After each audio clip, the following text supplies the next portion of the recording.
Hello दोस्तों, आप सबका स्वागत है आपके अपने यूट्यूब चैनल गोल अचीवर्स में। और आज का जो लेक्चर है ये हमारा फिजिक्स का है। रेडियो एक्टिविटी टॉपिक है अपना। यस, वही न्यूक्लियर फिजिक्स जिसको हम बोल सकते हैं बहुत अच्छे तरीके से, वही अब हम पढ़ेंगे इसमें। एंड ये अपना जो है रेडियो एक्टिविटी या न्यूक्लियर फिजिक्स का आपका फर्स्ट चैप्टर है, सॉरी फर्स्ट आपका पार्ट है। और वैसे हमारे लेक्चर नंबर 19 है। तो चलिए हम अपना आज का लेक्चर शुरू करते हैं without any delay.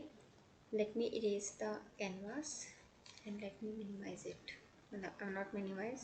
Let me make it small.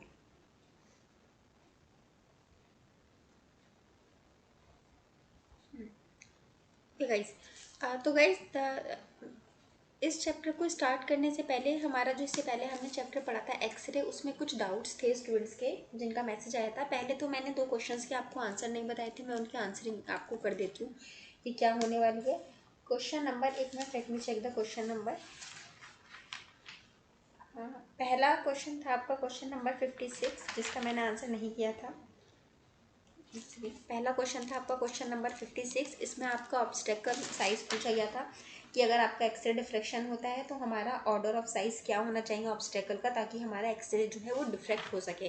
क्या मतलब कि अगर ये हमारा मेटल है, इधर से एक्सरे वेव आ रही है और ये कुछ ऑब्स्टेकल आया और इससे हमारी जो वेव है वो डिफ्रेक्ट हो गई अपने पाथ से, हट गई अपने पाथ से, तो ये जो है ऑब्स्टेकल, इसका मिनिमम साइज आपका कम से कम कितना होना चाहिए कि ये डिफ्रेक्ट हो सके। तो मैंने आपको बताया था इसमें वैसे सबसे कम वाला जो है वही करेक्ट ऑप्शन होगा, तो वही करेक्ट ऑप्शन है इसका। करेक्ट ऑप्शन है इसका 1 आर्मस्ट्रॉन्ग, ऑप्शन नंबर ए। ठीक है, उसके बाद फिर आपका क्वेश्चन था क्वेश्चन नंबर 57। क्वेश्चन नंबर 57 में भी आपसे यही पूछा गया था कि आपका voltage applied across the X-ray tube, इसमें आपसे पूछा गया था। इसका आंसर 1000 वोल्ट मुझे मिला है एक जगह, बट आई डोंट नो कि ये कैसे किया गया है, क्योंकि वो तो फिक्स हो नहीं सकता ना। ये मुझे लगता है क्वेश्चन में कुछ एरर है, मैंने पिछले वीडियो में भी यही बोला था।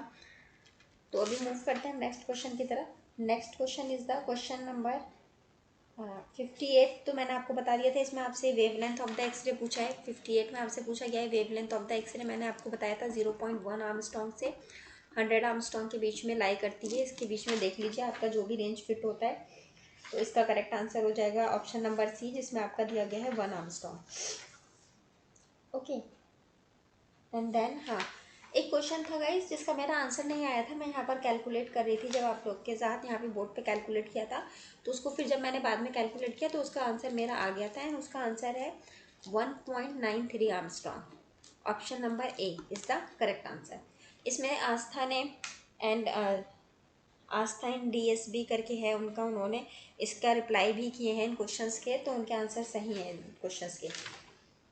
और बाकी स्टूडेंट्स क्यों नहीं रिप्लाई करते हो यार आप लोग? आप मतलब सिर्फ आपको कहानी सुननी है क्या? आप उसमें मेहनत भी तो करो ना। जब सॉल्व करके दिया है एक चीज़, आपको क्वेश्चंस प्रोवाइड करवा दिए, कुछ होमवर्क दिया है, तो उसको ट्राई करो। एंड गाइस एक क्वेश्चन और था क्वेश्चन नंबर 52, जिसमें आपसे पूछा गया था कि जो आपकी एक्सरे ट्यूब होती है उसके अंदर का प्रेशर क्या होता है। तो इसका करेक्ट आंसर है 76 mmHg of Hg of mercury. Hg आपका मरकरी का सिंबल होता है। अब हमें पता है ऐसी जो भी हमारी ऐसी चीज़ होती है उनमें हमारा मरकरी होता है, तो मरकरी से मेज़र किया जाता है। 76 mm ऑफ Hg जो होता है इसके अंदर का प्रेशर होता है। तो गाइस ये हमारे कुछ क्वेश्चंस थे जो पिछले लेक्चर में नहीं मैं आपको बताए थे, मैंने जो हमारा एक्सरे वाला लेक्चर था। एंड मैंने आपको बोल दिया था कि हम नेक्स्ट लेक्चर में इसको कंटिन्यू करेंगे। करेक्ट आंसर्स मैं आपको बताऊंगी। तो ये है वो कुछ क्वेश्चंस जिसके मैंने आपको आंसर्स नहीं बताए थे। अब इसके अलावा टेलीग्राम ग्रुप पे भी एक स्टूडेंट का रिप्लाई एक क्वेश्चन आया था, वह और वो ऐसा था ना, उनका जो उनका डाउट था वो इस तरह का था कि उसको टेलीग्राम ग्रुप पे आंसर कर पाना पॉसिबल नहीं था। आई थॉट फिर कि उसको मैं आपको वीडियो में जब लेक्चर बनाऊंगी तभी ही आंसर करूँगी। एंड ये पूछा था, नाम तो इसमें नहीं आ रहा है शायद, एक सेकेंड, आस्था ने ही शायद पूछा है। ASH ... लिख के आ रहा है नाम, तो आई डोंट नो क्या है नेम। तो इनका क्वेश्चन था जो हमारा एक्सरे में था, एक क्वेश्चन नंबर 6, उसमें इनको डाउट था कि हमारा अगर पोटेंशियल डिफरेंस इंक्रीज कर रहा है, उस क्वेश्चन में आपका ये गिवन है कि हमारा 50% ऑफ एक्सरे जो है वो कोलिज ट्यूब जो है उसमें से प्रोड्यूस हो रहा है, आपका 50% ऑफ द एक्सरे। ठीक है, अब अगर आपका पोटेंशियल डिफरेंस जो है उसको हमने इंक्रीज़ कर दिया, तो इसकी वजह से हमारा जो पोटेंशियल डिफरेंस इंक्रीज करने से हमारे जो नंबर ऑफ एक्सरेज निकलेंगे, मतलब जो हमारे एक्सरेज निकल रही हैं उन पे क्या फ़र्क पड़ेगा। तो गाइस देखिए, मैंने आपको क्या बताया है कि अगर ये हमारा है, अगर आपको अभी भी कोई चीज़ में समझ नहीं आता है ना, डाउट रहता है, तो please do ask again. Okay, doubt clear होना मस्ट है, लेकिन मैं समझाने की कोशिश करती हूँ। मैंने आपको क्या बताया था कि ये है कॉलेज ट्यूब, इधर हो गया आपका एनोड, इधर हो गया कैथोड, एंड यहाँ से आपका वो आएगा इलेक्ट्रॉन जो है वो निकलेगा, एंड इधर इधर ट्रैवल होकर आके इस पर स्ट्राइक करेगा। एंड इस पर जब स्ट्राइक करेगा तो क्या होता है ना गाइस, जब ये इलेक्ट्रॉन इस पर स्ट्राइक कर रहा है तो इसके पास होती है एनर्जी। ठीक है, एनर्जी कहाँ से आती है? एनर्जी आती है जो वो यहाँ से यहाँ पर मूव कर कर आया है ना, मूवमेंट से। ठीक है, मूवमेंट वाली एनर्जी को हम क्या कहते हैं? Kinetic energy. और क्या होता है जब ये इस पर स्ट्राइक करता है ना, तो अब ये मान लीजिए 100% काइनेटिक एनर्जी से अगर स्ट्राइक कर रहा है तो इसमें से 1 या फिर 2% ही काइनेटिक एनर्जी ऐसी होती है जो हमारी एक्सरे में कन्वर्ट होती है। बाकी की सारी हमारी जो है वो वेस्ट हो जाती है हीट की फॉर्म में। वही मैंने आपको बताया था ना, इसीलिए हम ऐसा टारगेट मेटल यहाँ पर चूज़ करते हैं कि ताकि जब इसके ऊपर ये टारगेट स्ट्राइक करे और ये हमारा हीट अप हो, यहाँ पर हीट पड़ने की वजह से ये वाला जो एरिया है हमारा, मतलब जो भी हमारा मेटल है जिससे स्ट्राइक होकर हमारा एक्सरे प्रोड्यूस हो रहा है, ये हमारा मेल्ट ना हो। इसीलिए हमें थोड़ा सा ऐसा यहाँ पर मेटल चूज़ करना पड़ता है जिसका कि आपका जो है मेल्टिंग पॉइंट बहुत हाई हो। जैसे फॉर एग्जांपल आप टंगस्टन ले सकते हैं, ठीक है, या फिर आप इसमें मॉलिब्डेनम ले सकते हैं। ठीक है, तो ये चीज़ें आप इस टारगेट मेटल पे यूज़ करते हैं। अब मैंने क्या बताया कि ये जो इलेक्ट्रॉन होता है ये काइनेटिक एनर्जी के साथ इस पर स्ट्राइक करता है और उसकी वजह से हमारा एक्सरे प्रोड्यूस होता है। और कितनी एक्सरे प्रोड्यूस होती हैं? हमारे जितनी भी एनर्जी होती है इस इलेक्ट्रॉन के पास, उसकी 1 या 2% की एनर्जी यूज़ होती है एक्सरे बनाने में, बाकी वेस्ट हो जाती है। अब सवाल में आपसे क्या कहा गया है कि अगर आपका पोटेंशियल डिफरेंस जो है इस ट्यूब का, ये इंक्रीज़ कर दिया जाता है। ठीक है, मैंने आपको क्या बताया कि अगर आपका पोटेंशियल डिफरेंस इंक्रीज कर रहा है तो ये जो आपके इलेक्ट्रॉन्स हैं इनके पास एनर्जी ज़्यादा, एनर्जी इन द सेंस मतलब जब आपने पोटेंशियल डिफरेंस इंक्रीज कर दिया तो क्या होगा कि यहाँ से जो इलेक्ट्रॉन्स इधर ट्रैवल हो रहे हैं वो जल्दी ट्रैवल होंगे स्पीड के साथ ज़्यादा, और बहुत सारे इलेक्ट्रॉन्स इधर से इधर ट्रैवल होंगे, इनकी इंटेंसिटी इंक्रीज कर जाएगी। कैसे देखें? पोटेंशियल डिफरेंस इंक्रीज करने का क्या मतलब है? मान लीजिए इधर है नेगेटिव, इधर है पॉजिटिव, आपने पोटेंशियल डिफरेंस इंक्रीज किया, क्या करा? आपका पहले जो इनके बीच का डिफरेंस था वो था आपका 5 वोल्ट का, मतलब इधर 5 वोल्ट इलेक्ट्रॉन जो थे वो ज़्यादा थे। ठीक है, इधर मान लीजिए है 0 वोल्ट इलेक्ट्रॉन, यहाँ पर एक भी इलेक्ट्रॉन नहीं है, 0 इलेक्ट्रॉन वोल्ट है, इधर है 5 इलेक्ट्रॉन वोल्ट, मतलब 5 इलेक्ट्रॉन ज़्यादा है। सपोज 5 इलेक्ट्रॉन ज़्यादा नहीं है एक्चुअल में कुछ और चीज़ है, पर मान लीजिए 5 इलेक्ट्रॉन ज़्यादा है इधर। अब मैंने इस पोटेंशियल डिफरेंस को इंक्रीज करके कर दिया 10 इलेक्ट्रॉन वोल्ट। अब यहाँ पर क्या हो गए? हमारे 10 इलेक्ट्रॉन ज़्यादा हो गए। अब पहले तो क्या था कि सिर्फ 5 इलेक्ट्रॉन इधर आराम से ट्रैवल कर रहे थे, अब मैंने यहाँ पर डबल कर दिया, मतलब मान लीजिए मैंने 10 इलेक्ट्रॉन कर दिए, तो अब क्या होगा? ये इसको पुश करेगा, ये इसको, ये इसको, ये इसको, तो बहुत कम कम गैप हो जाएगा, जल्दी जल्दी जल्दी जल्दी पुश करेंगे एक दूसरे को, तो यहाँ पर क्या है, हमारे ज़्यादा इलेक्ट्रॉन स्ट्राइक कर पाएंगे। तो ज़्यादा इलेक्ट्रॉन जब हमारे स्ट्राइक करते हैं तो हमारा क्या होगा? जितने ज़्यादा इलेक्ट्रॉन स्ट्राइक करेंगे हमारी उतनी ज़्यादा एक्सरे हमारी प्रोड्यूस होंगी। मान लीजिए 1 इलेक्ट्रॉन ने स्ट्राइक करा 100% एनर्जी के साथ, तो हमारी 1 या 2% एक्सरे प्रोड्यूस हो गई। ठीक है, मतलब सॉरी, इसका 1 या 2% एनर्जी यूज हुआ एक्सरे प्रोड्यूस करने में। 1 इलेक्ट्रॉन ने स्ट्राइक किया तो मान लीजिए सपोज कि हमारी 1 एक्सरे की वेव प्रोड्यूस हो गई, एज्यूम। ठीक है, बाकी प्रैक्टिकलिटी में क्या होता है, कितना होता है, वो तो आप जब लैब में प्रैक्टिकल करेंगे तभी समझ सकते हैं। बाकी आप मान लीजिए कि 1 एक्सरे प्रोड्यूस हुई है, और आप इसको ऐसे कैलकुलेट भी नहीं कर सकते कि 1 एक्सरे है, ये 2 एक्सरे की वेव्स आई या 3 एक्सरे की वेव्स आई, वो वेवलेंथ पे चलती है चीज़ें अलग। मान लीजिए 1 एक्सरे की वेव 1 इलेक्ट्रॉन ने प्रोड्यूस करी, पोटेंशियल डिफरेंस इंक्रीज होने की वजह से पहले 5 था, तो 5 में से हमारे 1 इलेक्ट्रॉन यहाँ तक पहुँच पा रहा था, बाकी लॉस हो गए, कहीं वेलोसिटी कम पड़ गई, कुछ भी हो गया। अब हमने क्या कर दिया? एनर्जी बढ़ा दिया, 10 इलेक्ट्रॉन कर दिए। 10 सॉरी एनर्जी नहीं, पोटेंशियल डिफरेंस बढ़ा दिया। पोटेंशियल डिफरेंस बढ़ाने से क्या हुआ? 10 हमारा मान लीजिए इलेक्ट्रॉन बढ़ गए यहाँ से, इसमें से हमारे ज़्यादा इलेक्ट्रॉन रिलीज हुए, और ज़्यादा इलेक्ट्रॉन रिलीज हुए तो ज़्यादा इलेक्ट्रॉन ट्रैवल किए। अब ट्रैवल करके यहाँ तक पहुँचने में पहले 1 पहुँच रहा था, मान लीजिए अब 3 पहुँच रहे हैं, ज़्यादा नहीं पहुँच रहे, 3 ही पहुँच रहे हैं। लेकिन क्या होगा, जब 3 इस पर स्ट्राइक करेंगे तो आपकी 3 एक्सरे, 2 एक्सरे और निकलेंगे एक्स्ट्रा।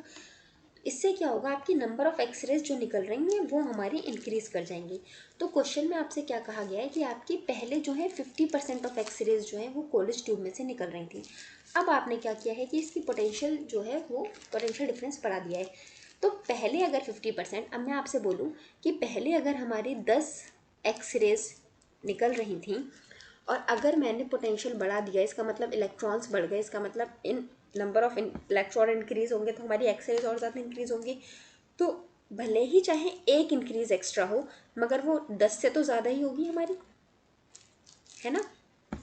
जैसे मैंने यहाँ पे बताया था कि एक इलेक्ट्रॉन आया, एक स्ट्राइक होकर एक्सरे निकली, अब 3 इलेक्ट्रॉन आ गए तो आपकी 3 एक्सरे ज़्यादा निकली। तो पहले एक थी, अब 3 निकल रही हैं, तो एक से तो ज़्यादा ही है ना, 3 इज़ मोर देन 1। तो सिमिलरली अगर पहले 10 थी, आपने पोटेंशियल बढ़ा दिया तो आपकी 10 से ज़्यादा निकलेंगी। तो अब यहाँ सवाल में क्या है कि आपकी पहले 50% एक्सरेज निकल रही थी, जितनी भी निकलनी चाहिए उसकी 50% निकल रही थी। अब आपने पोटेंशियल डिफरेंस बढ़ाएंगे तो क्या होगा, तो आपका 50% से तो ज़्यादा ही निकलेगा ना, है ना।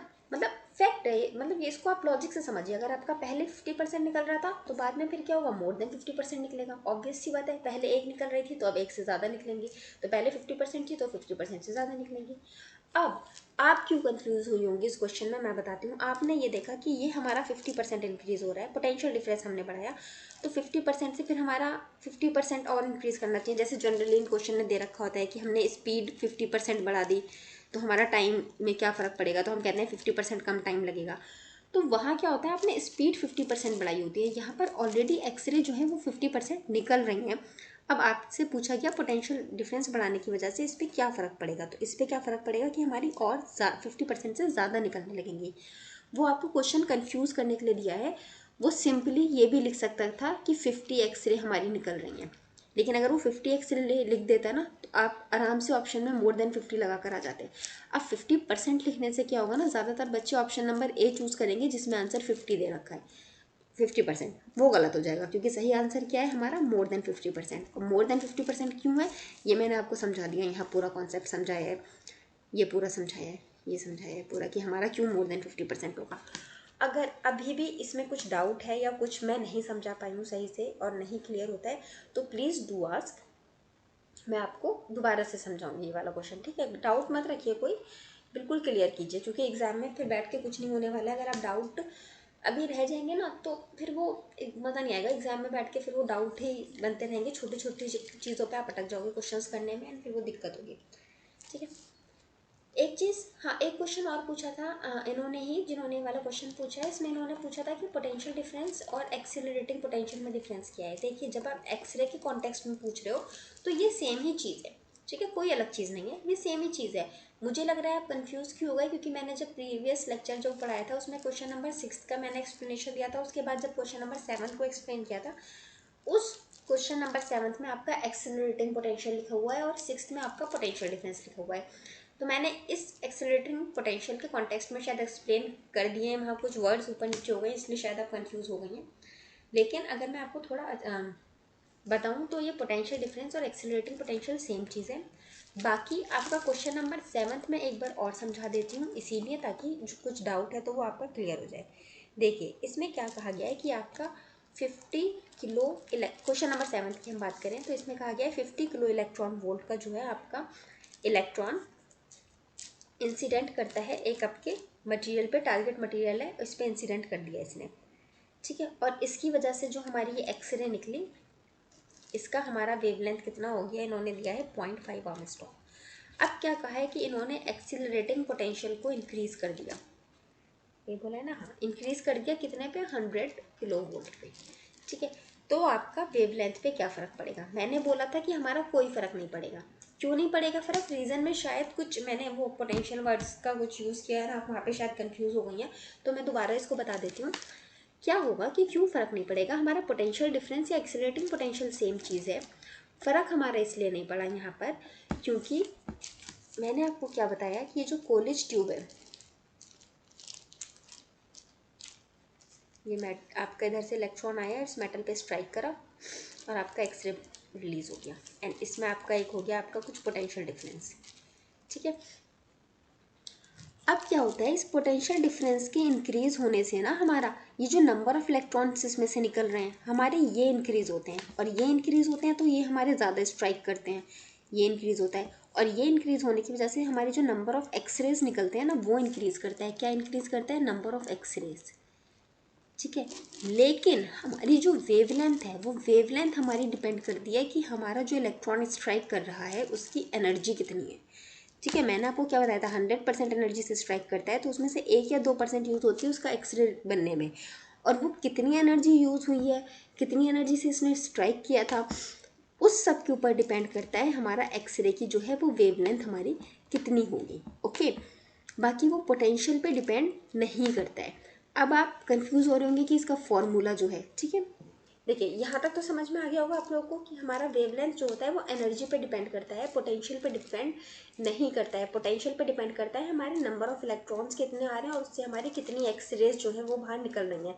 नंबर ऑफ एक्सरे हमारा डिपेंड करता है पोटेंशियल पे, एंड हमारा जो वेवलेंथ है, जो हमारी एक्सरे निकली है उसकी जो वेवलेंथ है वो डिपेंड करती है एनर्जी पे। तो अगर हमारी एनर्जी चेंज होती, ये जो इलेक्ट्रॉन्स आ रहे थे इनकी अगर एनर्जी चेंज होती है हमारी, तो हमारा वेवलेंथ चेंज होता है। अगर हमारी एनर्जी चेंज नहीं हुई है तो हमारा वेवलेंथ पे कोई फर्क नहीं पड़ेगा। अब हो सकता है आप में से कुछ लोग कंफ्यूज कर जाएं इसके फॉर्मूले के साथ, क्योंकि फॉर्मूला जो होता है वो होता है हमारा वेवलेंथ एच सी अपॉन में वी, हम जो लिखते हैं फॉर कैलकुलेटिंग द, अपना जो क्वेश्चन मैं आपको देती हूँ उसमें। मगर मैंने आपको क्या बताया है, ये एच सी बाई ई नहीं होता है, ये होता है हमारा h c by e V, electron भी। लेकिन जब हम सॉल्व करते हैं क्वेश्चन तो हम इलेक्ट्रॉन को इसी में ही कंज्यूम करवा देते हैं, इलेक्ट्रॉन की वैल्यू, ताकि हम इजीली 1240 नैनोमीटर में अगर निकालना है तो ये 12400 हम स्ट्रॉन्ग लिख सकें, हम इस तरह के कांस्टेंट टर्म यूज़ कर सकें, इसीलिए हम इसको राउंड ऑफ करके इस तरह से लिख देते हैं। लेकिन असल में क्या होता है, ये इलेक्ट्रॉन वोल्ट होता है। अगर आप इसके वो भी चेक करेंगे, कहीं पे वैल्यूज़ भी चेक करेंगे तो ये इलेक्ट्रॉन वोल्ट में ही होती है, ये जो नीचे वाली वैल्यू होती है। और इलेक्ट्रॉन वोल्ट हमारा क्या होता है, एनर्जी होती है। तो सिर्फ, तो आपका जो ये है ना, ये जो वेवलेंथ है ये आपका सिर्फ पोटेंशियल पे डिपेंड नहीं करता है, ये पूरा इलेक्ट्रॉन वोल्ट पे डिपेंड करता है। और इलेक्ट्रॉन वोल्ट हमारा क्या हो गया, एनर्जी हो गई।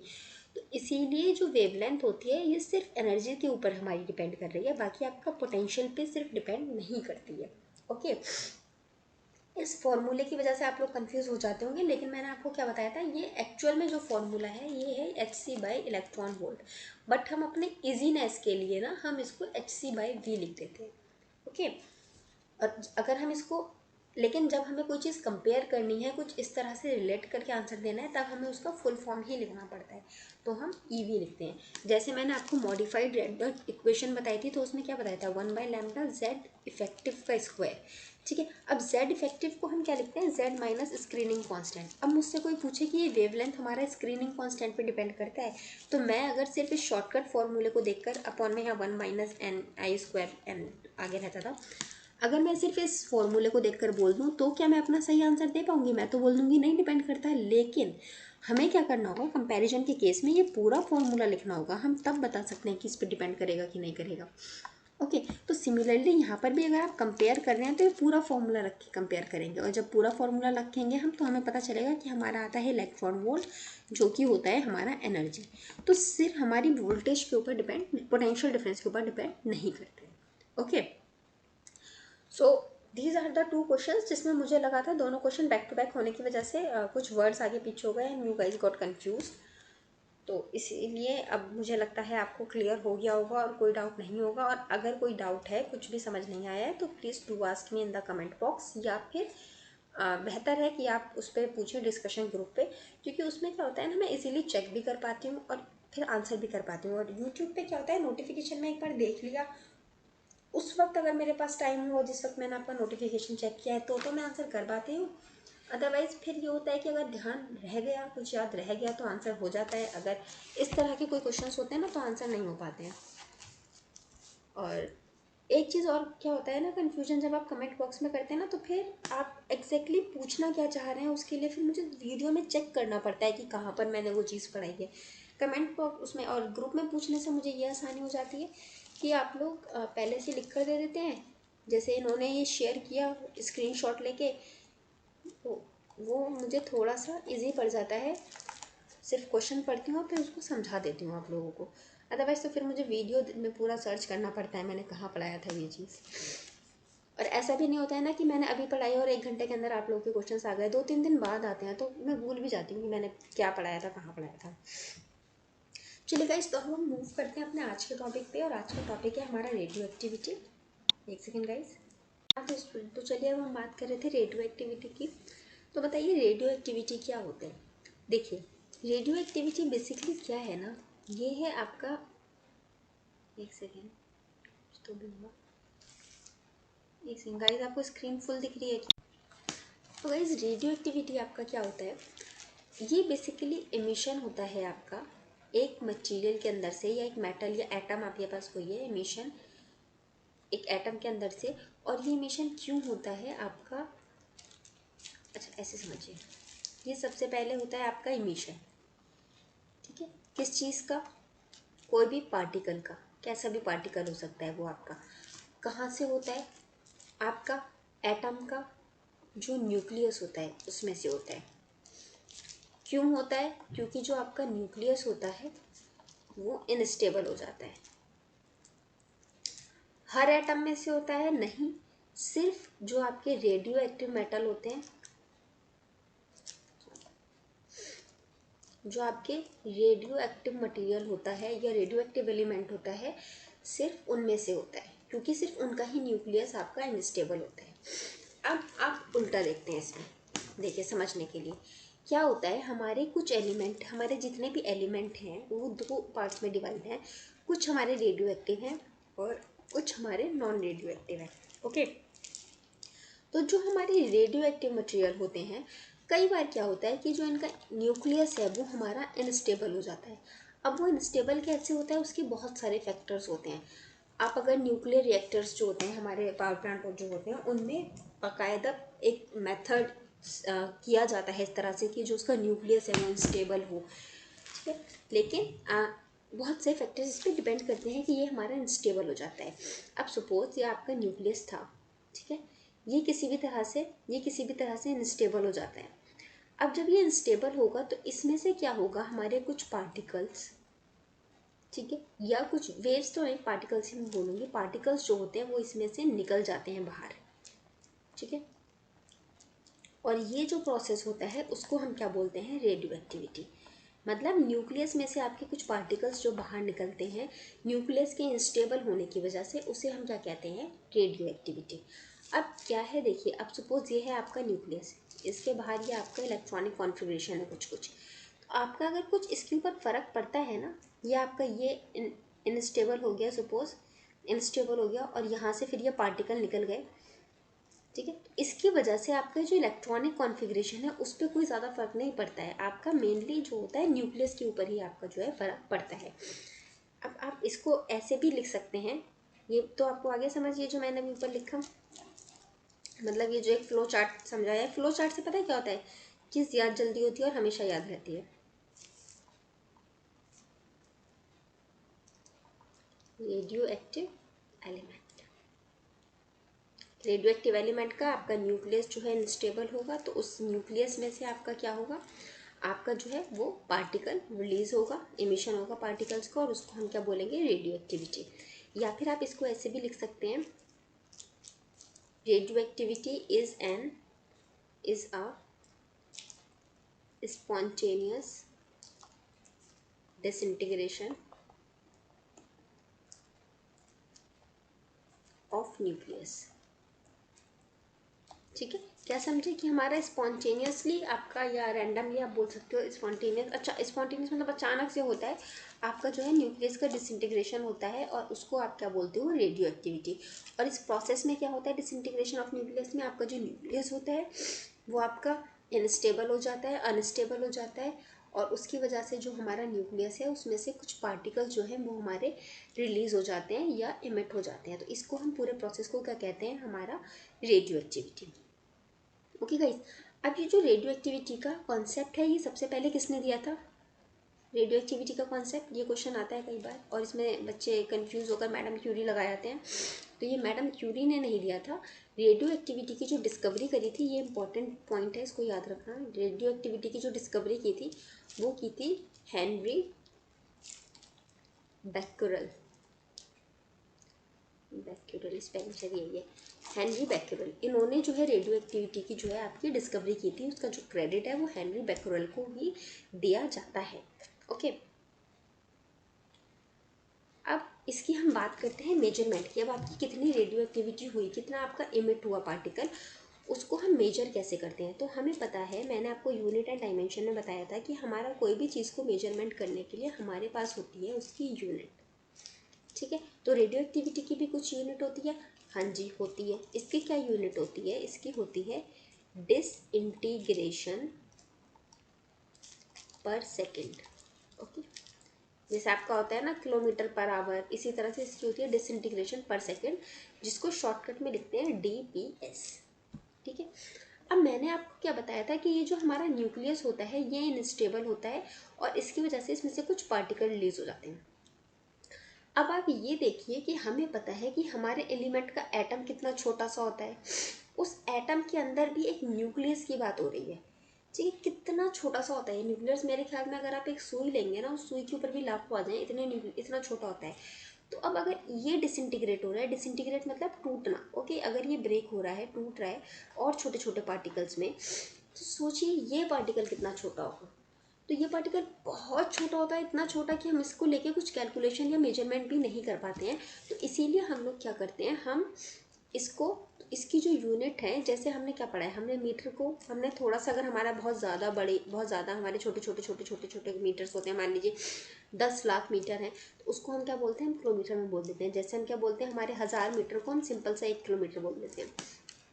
ठीक है, तो इस तरह से DPS में भी होती हैं यूनिट्स, जिसमें हमारी कुछ यूनिट्स, कुछ DPS को, जैसे 10 DPS या 100 DPS को कुछ और बोल दिया जाता है। तो सबसे पहले जो सबसे फर्स्ट यूनिट हम पढ़ते हैं वो होता है 1 बैक्यूरल। बैक्यूरल किसके नाम पर दिया गया है, जिन्होंने रेडियो एक्टिविटी की डिस्कवरी की थी, हेनरी बैक्यूरल। 1 बैक्यूरल, अब इन्होंने डिस्कवरी की थी ना, तो सबसे बेसिक यूनिट जो है वो इन्हीं को ही दी गई है। और ये हमारा 1 बैक्यूरल किसके इक्वल होता है, 1 DPS के। एक डिसइंटीग्रेशन मतलब 1 सेकंड में हमारे जितने भी डिसइंटीग्रेशन होंगे, हर सेकंड में हमारे जितने भी डिसइंटीग्रेशन होंगे, उसे हम क्या बोलेंगे, 1 बैक्यूरल। अब आपको एक क्वेश्चन आ सकता है कि 1 बैक्यूरल क्या है, वो कितने के इक्विवेलेंट होता है, तो हम क्या बोलेंगे, डिसइंटीग्रेशन पर सेकेंड। दूसरी यूनिट होती है आपकी 1 रदरफोर्ड। 1 रदरफोर्ड कितने के इक्वल होता है, ये इक्वल होता है 10⁶ DPS के। ओके, उसके बाद आती है आपकी 1 क्यूरी। 1 क्यूरी कितने के इक्वल होता है, 3.7 इंटू 10⁻10 DPS के। ओके गाइज, तो ये हैं आपकी कुछ यूनिट की मेजरमेंट्स। इनको थोड़ा सा आप रिकॉल याद रखने की कोशिश कर लीजिएगा, अगर हो पाए तो इस तरह से पूछ सकता है एग्जाम में। ओके, या पूछ सकता है DPS, जैसे मैंने कई बार देखा है, आपका पूछा जाता है कि जो डेसिबल होता है ना, dB डेसिबल, ये किसकी यूनिट होती है, तो ये हमारी साउंड की यूनिट होती है। ठीक है, बच्चों को नहीं पता होता, कंफ्यूज हो जाते हैं। अभी इसी तरह आपसे पूछा जा सकता है कि जो आपका DPS है ये किसकी यूनिट है, तो ये किसकी यूनिट है, आपकी रेडियो एक्टिविटी की। बाकी बैक्यूरल, रदरफोर्ड, क्यूरी, से तो आप गैस कर ही लोगे, लेकिन DPS का अगर फुल फॉर्म नहीं पता है ना, तो फिर नहीं पहुंच पाओगे रेडियो एक्टिविटी की यूनिट पे। ओके गाइज, तो ये आपको बेसिक तो कंसेप्ट समझ में आ गया होगा रेडियो एक्टिविटी का, कि क्या होता है रेडियो एक्टिविटी, किसने दिया था, उसको हम मेजर कैसे करते हैं। ओके, अब इसके बाद हमारा है एक टॉपिक, इसके बाद हम चलते हैं अपने नेक्स्ट पॉइंट पे। नेक्स्ट पॉइंट है अपन लोग का क्या, एक प्रॉपर्टीज़ है, कुछ बताती हूँ अभी। कैसे करना पड़ेगा,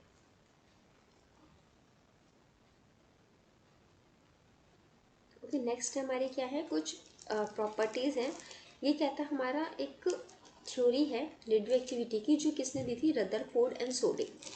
इन्होंने एक हमारी थ्योरी दी थी, उसके बेसिस पर जो उनके जो कंक्लूजन्स थे, उनको मैं आपको एज अ प्रॉपर्टी कह के पढ़ा रही हूँ, क्योंकि फिर उस थ्योरी में जाना एंड उसका पूरा कॉन्सेप्ट सीखना is not worth for your level. ठीक है, we are not doing PhD in nuclear physics, तो it's not required for us. So by Rutherford and Soddy theory, हमारे पास क्या है, कुछ प्रॉपर्टीज़ बोल लीजिए, या कुछ conclusion is the better word, क्योंकि वो प्रॉपर्टी नहीं है, वो इनकी जो थ्योरी थी उसका कंक्लूजन्स कुछ निकाले गए हैं। ठीक है, तो पहला इन्होंने इसमें जो कंक्लूजन है वो क्या है, कि जो हमारा रेडियो एक्टिविटी होती है ना, आर से मैं डिनोट कर रही हूँ रेडियो एक्टिविटी को गाइस, तो कंफ्यूज मत होइएगा कि ये आर क्या है। तो जो अपना रेडियो एक्टिविटी होता है, ये प्योरली हमारा क्या है, न्यूक्लियर प्रोसेस है। ठीक है, न्यूक्लियर प्रोसेस। इसमें आपका ये न्यूक्लियस है, इसका ये आसपास का ये शेल कितने हैं, इनमें इलेक्ट्रॉन्स कितने हैं या क्या हो रहा है, उस सबसे कोई मतलब नहीं है। ये सिर्फ आपका न्यूक्लियस पे डिपेंड करता है और ये कम्प्लीटली न्यूक्लियर प्रोसेस है। Okay, first point. Second point is what? Second point is that कि आपका जो रेडियो एक्टिविटी होता है, इसकी जो इसमें जो प्रॉपर्टीज़ होती है ना, इसकी रेडियो एक्टिविटी की जो प्रॉपर्टीज़ है, जो रेडियो एक्टिविटी में आपको जो भी आपका रिजल्ट मिल रहा है, हाफ लाइफ जो भी आप लोग पढ़ते हैं, वो सब चीज़ें आपकी कंप्लीटली इंडिपेंडेंट होती हैं और independent from chemical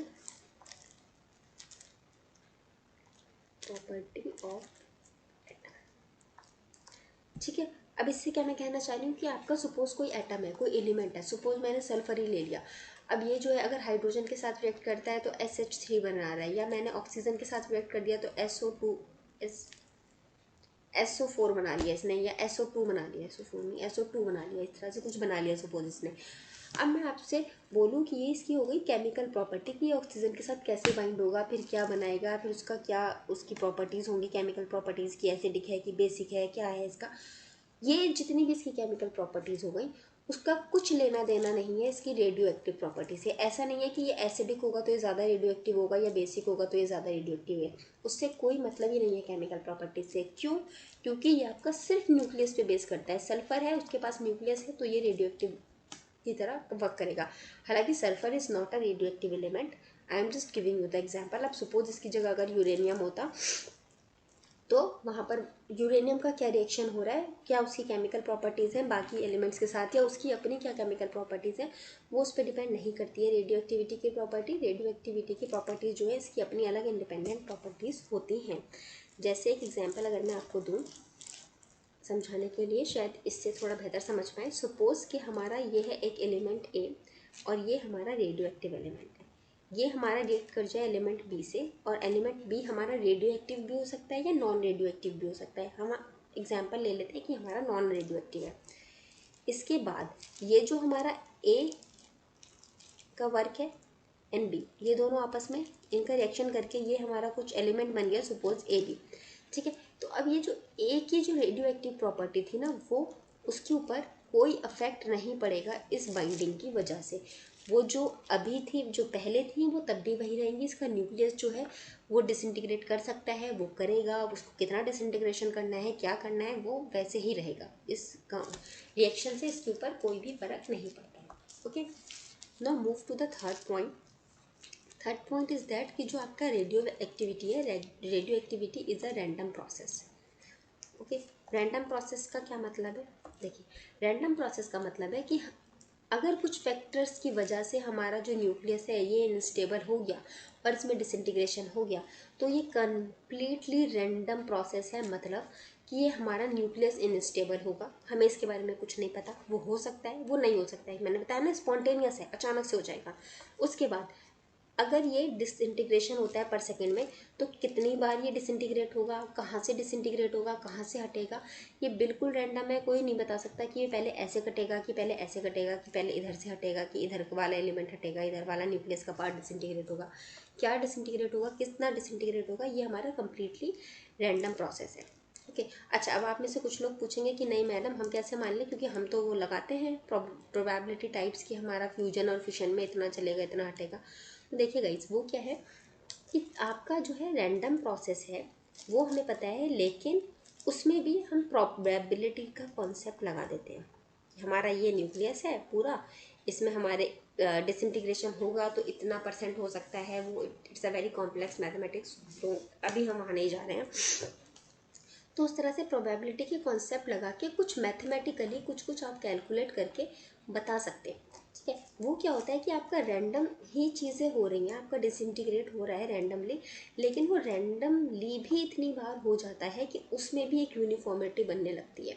uniformly randomly जिसको आप बोल सकते हो। हालांकि इट मे कन्फ्यूज़ यू कि मैंने जो चीज़ अभी बोल रही हूँ शायद आपको कन्फ्यूज़ हो जाए, तो अगर आप इतना ही याद रखिएगा ये हमारा क्या है, रैंडम प्रोसेस है। बाकी आप प्रोबेबिलिटी वगैरह या मैथ्स के और कुछ कॉन्सेप्ट्स लगा के इसमें कुछ निकाल बना देते हैं कि हाँ हमारा इतना परसेंट डिसइंटीग्रेट हो रहा है या ऐसा हो रहा है, but that is completely mathematical thing, और वो भी एक यूनिफॉर्मिटी बन जाती है। कई बार जब रैंडमली वो डिसइंटीग्रेट करता है ना, तो उसको ऑब्जर्व करते करते कुछ डिसइंटीग्रेट, कुछ प्रोबेबिलिटी का कॉन्सेप्ट लगा के कुछ कैलकुलेट कर लेते हैं। बट वैसे अगर आपसे पूछा जाए तो ये है आपका एक random process. Okay, fourth point आपका क्या है कि जो आपका डिसइंटीग्रेशन की डेंसिटी होती है ना, disintegration density in radio active metal element remain constant. अब इसका क्या मतलब, देखिए इसका ये मतलब है कि सपोज ये आपका न्यूक्लियस था, ये आपका बहुत सारे, थोड़ा बड़ा सा न्यूक्लियस बनाते हैं, बहुत ही लोग छोटा छोटा पढ़ते पढ़ते, सपोज ये आपका बहुत सारे पार्ट्स में डिसइंटीग्रेट हो रहा है, ठीक है, ये आपका बहुत सारे पार्ट्स में छोटे छोटों में डिसइंटीग्रेट हो गया, ठीक है। अब इसमें से कुछ इधर जा रहा है, कुछ आपस में कोलाइड करेगा, कुछ जुड़ जाएगा आपस में, हो सकता है कुछ हट के अलग हो जाएगा, तो लेकिन एंड ऑफ द हमारा क्या रहेगा कि जो हमारी न्यूक्लियस की डेंसिटी होती है ना, वो कांस्टेंट ही रहती है। जैसे हमने सेमीकंडक्टर के केस में या और हमने बहुत सी जगहों पे देखा होगा, आपके जो आइडियल गैस के केस में देखा होगा आपने कि आपका एक बॉक्स होता है, चैम्बर होता है, इसमें आपके गैस के मॉलिक्यूल होते हैं, तो ये एक दूसरे से टकराते हैं, रेपल करते हैं, अट्रैक्ट करते हैं, बहुत कुछ इनके बीच में होता रहता है। बट आपका जो इसका कांस्टेंट है होल सोल, वो जो आपकी इसकी होल सोल डेंसिटी है वो आपकी कांस्टेंट ही रहती है।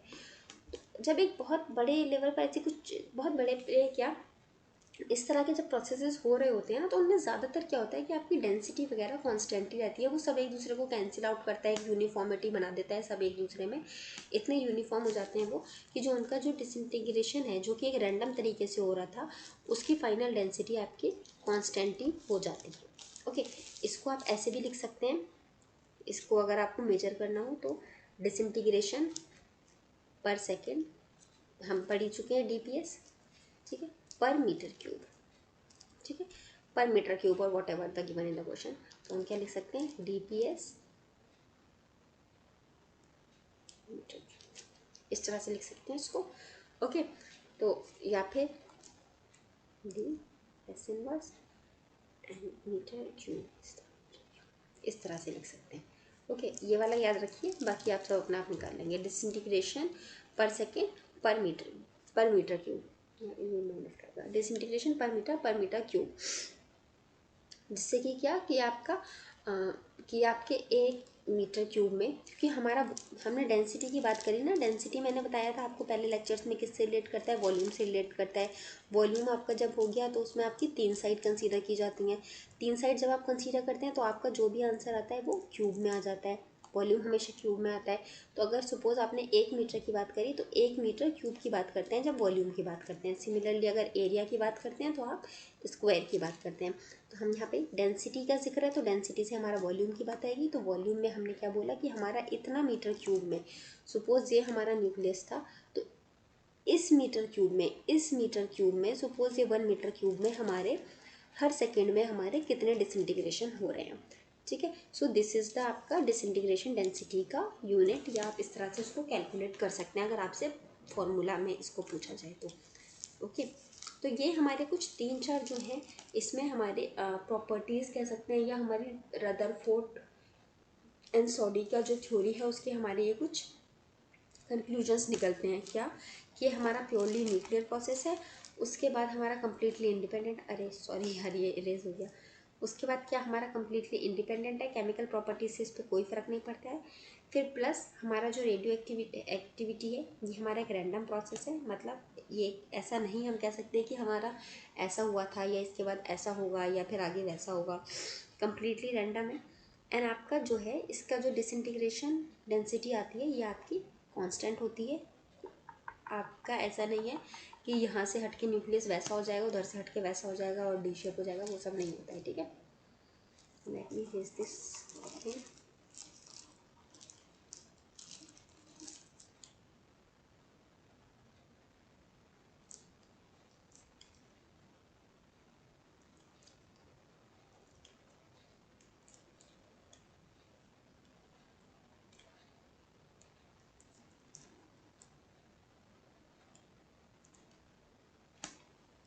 ठीक है।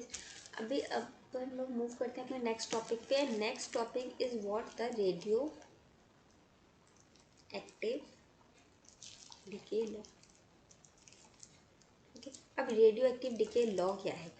मतलब हमारा जो रेडियो एक्टिविटी हो रही है, जो हमारा रेडियो एक्टिविटी हमने पता चल गया कि हमारा ये न्यूक्लियस है, ये डिसइंटीग्रेट हो रहा है। अब डिसइंटीग्रेट होगा तो इसमें कुछ ना कुछ तो डिके हो गई ना। सपोज ये पहले हमारा इतना बड़ा था, तो हमारा डिसइंटीग्रेशन के बाद यहाँ से निकल गया, यहाँ से निकल गया, तो ये हमारा सपोज इतना रह जा सकता है।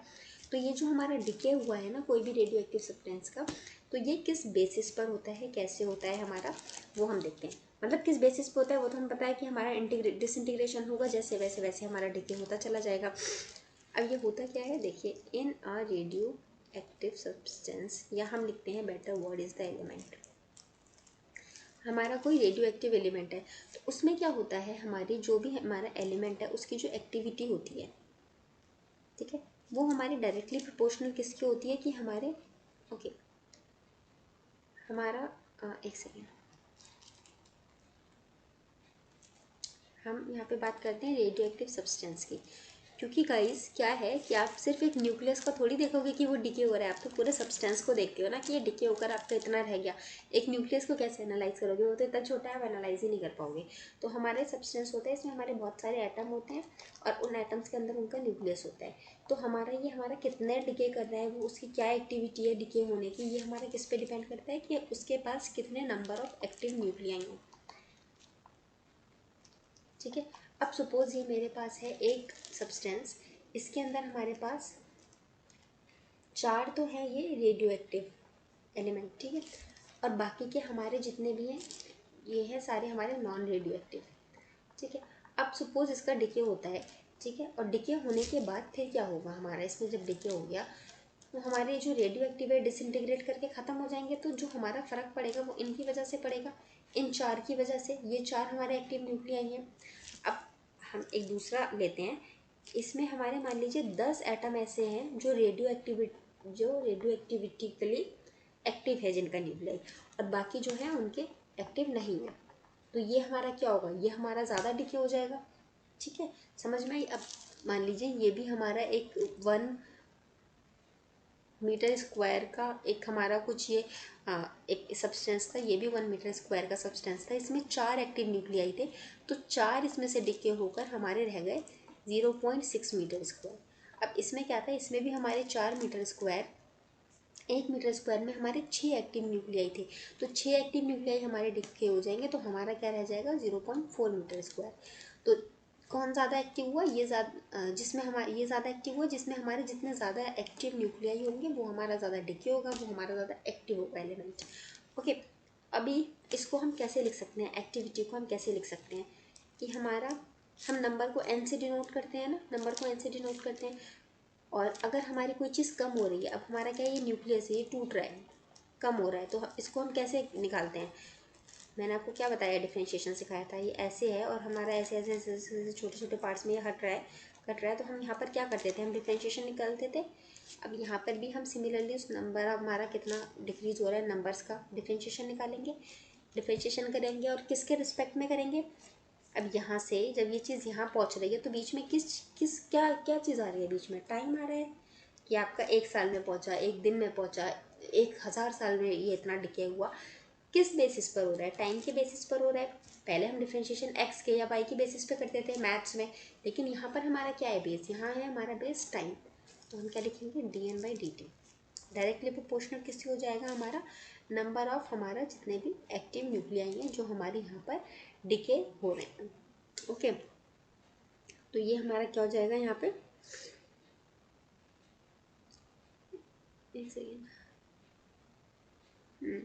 तो ये हो जाएगा हमारा कि हमारे कितने जो है यहाँ पर डिके हो रहे हैं उसका डायरेक्टली प्रोपोर्शनल, जितने हमारे नंबर ऑफ एक्टिव न्यूक्लियाई हैं वो हमारे डायरेक्टली प्रोपोर्शनल हो जाएंगे एक्टिविटी के। अब गाइस एक चीज़ इसमें आपने नोटिस करी होगी कि हमारी जो एक्टिविटी है इसकी वजह से हमारा जो न्यूक्लियस है या जो हमारा सब्सटेंस है वो ख़त्म हो रहा है, कम हो रहा है। तो जब कोई चीज़ कम होती है या ख़त्म होती है तो हम उसको क्या करते हैं, उसके साथ माइनस का साइन लगा देते हैं, क्योंकि वो चीज़ हमारी ख़त्म हो रही है तो हम उसके साथ क्या करते हैं, माइनस का साइन लगा देते हैं। अब सिंस आप कैलकुलेट करेंगे और किसी एक्टिविटी को आपको माइनस के साइन में दिखाना होगा, तो वो एक थोड़ा कॉम्प्लेक्स हो जाता है। तो इसीलिए हम क्या करते हैं, हम इसको पॉजिटिव रखने के लिए हम इसका मोड ले लेते हैं, मॉड ले लेते हैं। मॉड का मतलब क्या हो जाता है कि हमारा अंदर का साइन, अंदर जो भी चीज़ है वो पॉजिटिव है। बाकी ये डिक्रीज़ हो रही है वो अलग बात है, लेकिन जो इसको कैलकुलेट करके वैल्यू आएगी वो एक पॉजिटिव नंबर आएगा, क्योंकि टाइम को निगेटिव में आप नहीं लेके जा सकते ना, रिवर्स में टाइम थोड़ी जा सकता है। तो इसीलिए हम इसको क्या करते हैं, मॉड में रख देते हैं। ठीक है, अब इस प्रोपोर्शनलिटी को, साइन को हटाने के लिए हम लोग क्या करेंगे, dn/dt, और एक हम कुछ यहाँ पर रेडियो एक्टिव कॉन्स्टेंट रख देते हैं, जिसको हम बोलेंगे क्या, कि हमारा ये किस चीज़ की इक्वेशन दे रहा है, डिके लॉ है। हमें ये पता चल रहा है कि हमारा कितना डिके हो रहा है, कितना ख़त्म हो रहा है, तो इसे क्या बोलेंगे, डिके कांस्टेंट। ठीक है, ये वाली चीज़ आ गई। तो एक ये फॉर्मूला आप लोग याद रखिएगा, this one is the important. Directly हो सकता है आपको ये दे दिया जाए कि आपका इतना जो है वो डिसइंटीग्रेट हो गया इतने टाइम में डायरेक्टली, एंड आपसे ये एन पूछ लिया जाए, या ये दोनों चीज़ें गिवन हो और आपसे सिर्फ ये पूछ लिया जाए, इस किसी भी तरह से दे सकता है वो। तो ये एक फॉर्मूले को आप याद रखिएगा। ओके, अब इसके बाद हम चलते हैं इससे थोड़ा सा आगे स्टेप में। इसको में जब अभी हम आगे चलेंगे तो मैं वो लास्ट स्टेप जो हमने कैलकुलेट कर लिया था हम वो लिख देते हैं, dn/dt मॉड में इक्वल्स टू लैम्डा एन। ठीक है, अब अगर हमें यहाँ से ये डिफ्रेंशिएशन का साइन हटाना है तो इसके लिए अभी मैं थोड़ा सा कुछ इसमें सॉल्व करने पड़ेगा, और उसको हम सॉल्व कैसे करेंगे, एक सेकेंड गाइस। इसको सॉल्व करने के लिए आप जब इसको सॉल्व करेंगे थोड़ा और आगे, फिर आपके कुछ इसको प्रॉपर सॉल्व कर कर आपका आ जाएगा n0 e की पावर माइनस लैम्डा। फिर आप समझ होंगे ई हटाने के लिए, या रुकिए चलिए मैं आपको ना इसको करके दिखा देती हूँ, अदरवाइज तो फिर ये कंफ्यूज हो जाएंगे आप लोग। वैसे इंपॉर्टेंट नहीं है बीच का डेरिवेशन आपके लिए, बीच में क्या आ रहा है क्या नहीं आ रहा है, उस सबसे कोई ज़्यादा फ़र्क पड़ता नहीं है, पर ठीक है मैं आपको करके बता देती हूँ। मैंने आपको क्या बताया था कि मॉड का साइन है, अगर हम इसको जब सॉल्व करेंगे,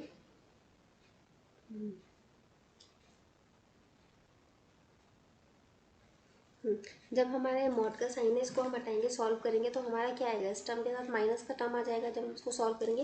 अब ना डायरेक्टली देख लीजिए गाइस इसका जो फाइनल रिजल्ट आता है, क्योंकि बीच के स्टेप्स करने जाओगे ना तो अच्छा खासा लंबा जाएगा वो, और वो रिक्वायर्ड नहीं है। मेन बात, अगर आपके एग्जाम से रिक्वायर्ड होता ना तो मैं करवा के देती, क्योंकि जहाँ भी डेरिवेशन रिक्वायर्ड होता है ना मैं करवा देती हूँ, लेकिन इसमें रिक्वायर्ड नहीं है डेरिवेशन का। और उससे ऐसा भी नहीं है कि डेरिवेशन से आपके समझने में कोई फ़र्क पड़ने वाला है, बस बीच में लॉग लेना है, ई हटाना है, एक्सपोनेंट हटाना है, नॉर्मल सा स्टेप्स है करने के लिए। आप लोग खुद भी ट्राई करना तो खुद कर लोगे, बेसिकली ये आएगा। अच्छा, अब आप लोग सोच लोगे ये एन नॉट कहाँ से आ गया, तो एन नॉट कुछ नहीं है, dn/dt को जब हटाएंगे ना तो हमारा, हम उसकी जगह ये लिख सकते हैं, एन नॉट हमारा क्या हो गया कि जो हमारा इनिशियल में जो हमारा नंबर ऑफ एक्टिव मेटल था, अगर हमारा यहाँ पर हम टी को 0 पुट कर देते हैं ना, ये हमारा नंबर ऑफ, लेकिन अब सिंस डिफ्रेंशिएशन के केस में आप डायरेक्टली यहाँ पे 0 पुट नहीं कर सकते, ये टी तो आपका यहाँ पर आ जाता है। लेकिन हमारे जो नंबर ऑफ एक्टिव न्यूक्लियाई होता है ना, एक्टिव न्यूक्लियाई कब हमारा, at time t equals to 0, जब आपका टी 0 होता है, इसका मतलब जब आपका ये सब्सटेंस स्टार्टिंग में था। ठीक है, ये जो स्टार्टिंग में सब्सटेंस था, ये इसकी बात हो रही है यहाँ पर, और ये आपका एन नॉट है। और एन क्या हो गया, एन हो गया आपका एक डिके का, जो एक डिके कांस्टेंट लगा इसमें 2 3 जितना भी आपका डिके कांस्टेंट लगा, और वो जितने टाइम के लिए आपका डिके हुआ है, 1 साल 2 साल, जितने भी टाइम के लिए डिके हुआ, उसके बाद आपका जो लास्ट में रह गया, ये एन नॉट हो गया, लास्ट में आपका जो रह गया उसको आपने किससे डिनोट किया, एन से, जो आपका फाइनल वाला जो आपका सब्सटेंस बचेगा। ठीक है, तो यहाँ तक गाइज आपको क्लियर हो गया होगा। ये इंपॉर्टेंट इक्वेशन है, और इसको हम लोग क्या बोलते हैं, इस वाली इक्वेशन को हम बोलते हैं, ये बहुत इंपॉर्टेंट है, रेडियो एक्टिव डिके इक्वेशन। ठीक है, this is the radio active decay equation. And इससे पहले हमने जो देखा था वो भी हमारा इंपॉर्टेंट एक था, जिसमें हमारा डिके कांस्टेंट हमें पता चला था। ठीक है, और अगर हम बात करें कि हमें सपोज क्वेश्चन दे दिया जाए और उसमें हमें बोल दिया जाए कि हमारे पास नॉन रेडियो एक्टिव एलिमेंट है कोई, ठीक है, वो हमारा नॉन रेडियो एक्टिव एलिमेंट है, ये स्टार्टिंग में हमारा 20 किलो था, 10 साल बाद ये हमारा कितना हो जाएगा। ठीक है, ये पूछा जा रहा है। और आपको इसमें डिके कांस्टेंट कितना है ये गिवन नहीं है। तो देखिए गाइस, इसको ऐसे क्वेश्चंस में हमें क्या करना होता है, हम ये देखेंगे ये हमारा क्या है, नॉन रेडियो एक्टिव एलिमेंट अगर आप कर दिया है तो हमें पता है ये तो हमारा डिके होगा ही नहीं। अगर नॉन रेडियो एक्टिव है तो वो डिके होगा ही क्यों। अब अगर वो डिके होगा नहीं तो उसका जो डिके कांस्टेंट है वो भी ज़ीरो हो जाएगा, सीधा सीधा सा। अब अगर आप फॉर्मूले में पुट करेंगे n(n)(e) माइनस लैम्डा की जगह 0 इंटू, हमें 10 साल बोला गया तो चलिए हम 10 साल ही लिख देते हैं यहाँ पर। लेकिन 0 इंटू 10 जब आप करोगे तो आपका क्या आ जाएगा, n(0)(e)⁻0 आ जाएगा। -0 आपका कितना होता है, n(0)(e)⁻0 आ जाएगा। अब मैंने आपको क्या बताया था, अगर किसी भी टर्म की पावर 0 होता है तो वो हमारा कितने के इक्वल हो जाता है, 1 के। तो आपका n0 इंटू 1 हो जाएगा, तो ये आपका कितना आ जाएगा, n0। तो मतलब फाइनल आपका जो सब्सटेंस होगा वो कितने के इक्वल होगा, जो आपका स्टार्टिंग में सब्सटेंस था। ठीक है, वही मैंने आपको बताया कि जो नॉन रेडियो एक्टिव एलिमेंट होते हैं वो हमारे डिके होते ही नहीं। ठीक है, तो अब ये इक्वेशन से बस आप थोड़ा रिलेट करना सीखिए, बाकी जब हम क्वेश्चंस करेंगे तो थोड़ा और बेहतर तरीके से आपके कॉन्सेप्ट क्लियर हो जाएंगे। क्वेश्चन ज़रूर किया कीजिए, पता है क्वेश्चन से ही आपका जो होता है ना बेस क्लियर होता है। बाकी थ्योरी पढ़ने से ना कुछ कन्फ्यूजन रह ही जाता है जब तक क्वेश्चंस ना करो। ओके, तो guys now move on to the next topic. Next है अपना half life time. Let me check the time कितना हो गया अपना। ऑलमोस्ट 1 घंटा कंप्लीट हो गया है। करवाऊँ कि नहीं करवाऊँ, करवा ही देती हूँ। हे गाइस, ये हाफ लाइफ टाइम से ना और इसके आगे का पोर्शन अब हम अपने आगे लेक्चर में कवर कर लेंगे, क्योंकि फिर आगे का ना थोड़ा से रिलेटेड गया हाफ लाइफ टाइम से। तो बीच में छोड़ूंगी आज, फिर कल स्टार्ट करूँगी तो थोड़ा कन्फ्यूजन हो जाएगा। आज जो पढ़ाई है प्रॉपर्टीज़ एंड आपका क्या होता है रेडियो एक्टिविटी, ये सब चीज़ें जो टॉपिक्स करवा दिए हैं इनको आप अच्छे से करिएगा, खुद प्रैक्टिस करिएगा, मतलब अच्छे से इनको पढ़ लीजिएगा। कोई कन्फ्यूजन हो, कोई डाउट हो तो कमेंट बॉक्स में पूछ लेना। और बाकी हमारा जो भी अगला लेक्चर अब होगा उसमें मैं आपके साथ ये हाफ लाइफ टाइम और इसके आगे का जितना पोर्शन है उसको डिस्कस करूँगी। एंड गाइज, अगर आपको ये वीडियो अच्छी लगती है, इन्फॉर्मेटिव लगती है तो प्लीज़ इन्हें लाइक कर दिया कीजिए। इतने व्यूज़ जितने एक तो व्यूज़ ही नहीं आते हैं। अगर हम अपने टेलीग्राम ग्रुप की बात करें तो उसमें करीब 50-60 लोग तो ऐड ऑन हो ही चुके हैं और मुश्किल से 20-25 व्यूज़ आते हैं। बाकी के अगर आप वो देखेंगे ना 30-35, तो वो जो 30-35 इसलिए होते हैं क्योंकि अगर आप में से कोई कुछ क्वेश्चन पूछता है तो मुझे वो चेक करने के लिए दोबारा वीडियो देखनी पड़ती है, तो वो व्यू काउंट हो जाता है। बट वो वैसे कुछ ऐड ऑन नहीं होता क्योंकि मैं अपने चैनल से देख रही होती हूँ उसको।